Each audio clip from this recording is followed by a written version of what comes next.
Et ensuite, il y a la Chine. Très peu d'endroits dans le monde expérimentent l'explosion de la puissance de Dieu, comme l'expérimente l'Église secrète en Chine. Durant les 16 dernières années, le gouvernement communiste chinois a tout fait pour éradiquer les chrétiens de la carte. Ce que vous êtes sur le point de voir est l'une des rares images sur la planète.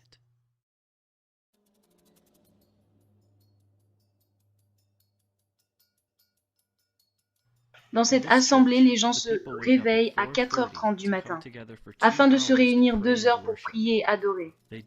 Ils le font tous les jours. Et les membres de cette assemblée se réunissent au seul endroit où ils sont en sécurité, dans une cave.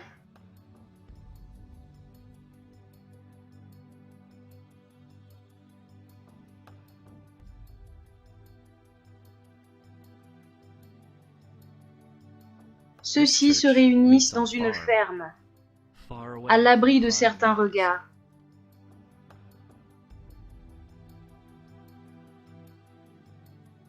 C'est ici un exemple du rayonnement de l'Église secrète. Ceux qui sont assis sont chrétiens et ceux qui sont debout ne le sont pas. Cette prédicatrice était autrefois infirme et elle a été guérie quand quelqu'un a prié pour elle. Elle prêche maintenant la bonne nouvelle de Jésus à toute personne qui veut bien l'entendre.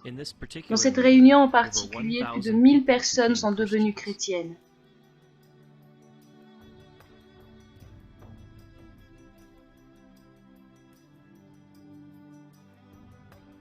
Ici, des chrétiens qui chassent un démon d'une adolescente de 18 ans qui maintenant est une prédicatrice.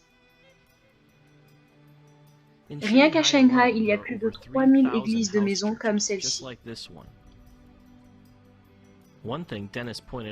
Une chose que Denis m'a fait remarquer, c'est que la plupart des assemblées secrètes en Chine sont conduites par des jeunes personnes.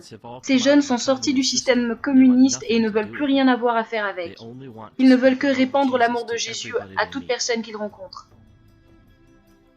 Ça, c'est une école de musique. Enfin, c'est l'appellation officielle.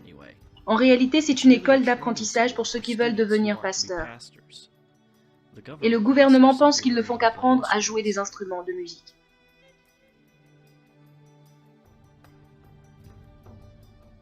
Une chose que j'ai rapidement réalisée concernant l'Église en Chine, c'est qu'elle est différente, très différente de l'Église en Amérique.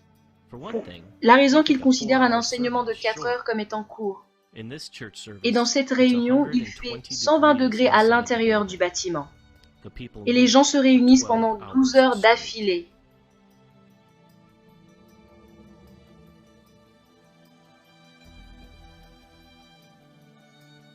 Denis m'a raconté une histoire concernant une fois où il est allé dans un village très éloigné en Chine pour prêcher. Il a été conduit dans une pièce où les gens étaient tellement serrés les uns contre les autres, son dos était collé au mur de sorte que lorsqu'il prêchait, il pouvait même toucher les personnes au premier rang. Tout le monde était debout, il n'y avait pas de place pour s'asseoir. Il leur a demandé pendant combien de temps est-ce qu'ils devaient prêcher. Ils lui ont répondu de 8h30 jusqu'à 19h. Ils lui ont demandé s'il n'y a pas beaucoup de troubles, est-ce que tu voudrais bien revenir demain pour prêcher de 8h30 jusqu'à 19h encore ? Et ensuite, ils ont encore osé demander « Serais-tu suffisamment aimable pour venir le jour d'après encore pour prêcher de 8h30 jusqu'à 19h encore une fois ?» Il leur a demandé à quelle fréquence est-ce qu'ils devaient faire des pauses. Ils lui ont répondu de ne pas s'arrêter. Les gens attendaient et ensuite il leur a demandé sur quoi est-ce qu'ils devaient prêcher. Sur tout, ils ont répondu. De Genèse jusqu'à Révélation, Apocalypse. Ces personnes n'avaient pas de Bible.